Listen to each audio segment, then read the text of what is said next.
Brought to you by NBC bearing, भारताची पहिली bearing उत्पादक। खरं म्हणजे हा महाराष्ट्राचा अभिमान आहे, स्वाभिमान आहे की महाराष्ट्राचे राज्यपाल राहिलेले CP राधाकृष्णनजी हे उपराष्ट्रपतीपदी निवडून आलेत आणि थम्पिंग मेजॉरिटीने म्हणजे 152 म्हणजे 300 आणि 452 म्हणजे 152 मताच्या फरकाने NDAचे उमेदवार CP राधाकृष्णनजी हे उपराष्ट्रपती झाले।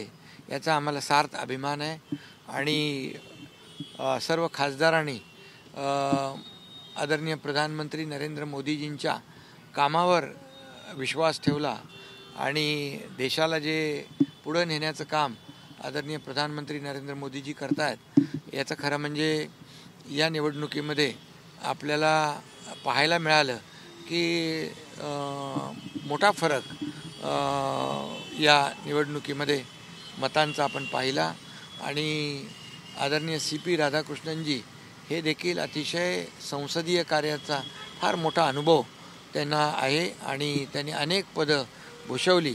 याचा फायदा देखील आपल्या देशाला होईल। त्यांच्या उपराष्ट्रपती पदाचा देशाच्या प्रगतीसाठी, देशाच्या उन्नतीसाठी आणि विकासासाठी देखील उपराष्ट्रपती CP राधाकृष्णनजी यांच्या अनुभवाचा, कार्याचा फायदा होईल आणि उद्या त्यांच्या शपथविधी सोहळ्याला मला उपस्थित राहण्याचं भाग्य लाभलेलं आहे, संधी मिळालेली आहे। मी आदरणीय प्रधानमंत्री नरेंद्र मोदीजी आणि NDAला धन्यवाद देतो, त्यांचे आभार मानतो। अजून संभ्रम अवस्थेत आहे की उपराष्ट्रपतीमुळे कुठेतरी ते शोधत बसावं त्यांनी। पण एकच मी सांगतो की हा जो काही विजय मिळालेला आहे तो मोदीजींच्या कामाचा विजय आहे आणि उमेदवार देखील CP राधाकृष्णनजी यांचं जे चारित्र्य आणि त्यांचं प्रदीर्घ कामाचा अनुभव याचा विजय आहे। मोहन भागवत यांचा वाढदिवस आहे, शिवसेनेचा आणि मोहन भागवतचा मोठा हात आहे। अयोध्या असेल, राम मंदिर असेल आणि त्यांचं एक वेगळं नातं आहे शिवसेनेसोबत। आदरणीय मोहन भागवत साहेबांचा आज वाढदिवस आहे आणि मी ट्विटद्वारे त्यांना शुभेच्छा दिलेल्या आहेत आणि खऱ्या अर्थाने एक 100 वर्ष, एक शताब्दी वर्ष आहे राष्ट्रीय स्वयंसेवक संघाचं आणि आदरणीय मोहन भागवत साहेबांनी प्रदीर्घ असं राष्ट्रीय स्वयंसेवक संघाचं प्रमुखपद या ठिकाणी भूषवलेलं आहे।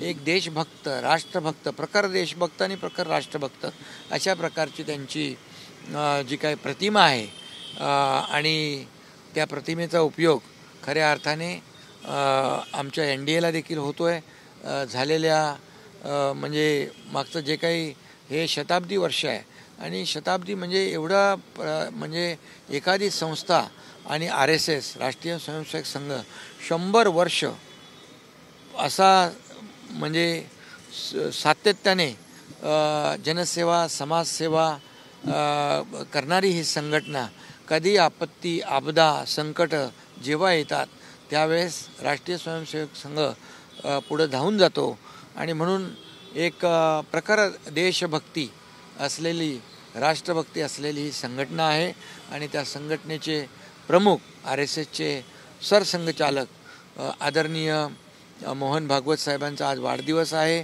अतिशय आनंदाचा दिवस आहे, अभिमानाचा दिवस आहे। मी त्यांना खूप खूप शुभेच्छा देतो।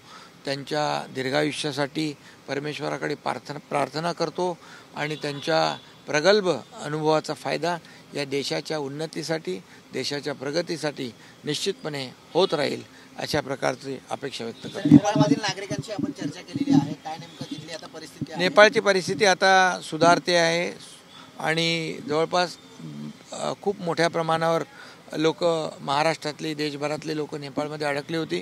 अनेक ग्रुपबरोबर माझी चर्चा झाली आणि तिथल्या अधिकाऱ्यांच्या बरोबर देखील माझी चर्चा झाली आणि आता आपले सर्व लोक सुरक्षितपणे सुखरूप आहेत आणि ते परतीच्या प्रवासाकडे लागलेले आहेत। जिथं जिथं जे जे काही सहकार्य करता येईल ते आपण सगळं केलेलं आहे।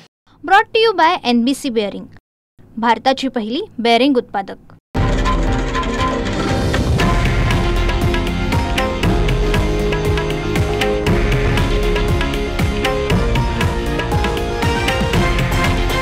हे आहे देशातील नंबर 1 न्यूज नेटवर्क आणि आपण पाहत आहात TV9 मराठी, एकमेव.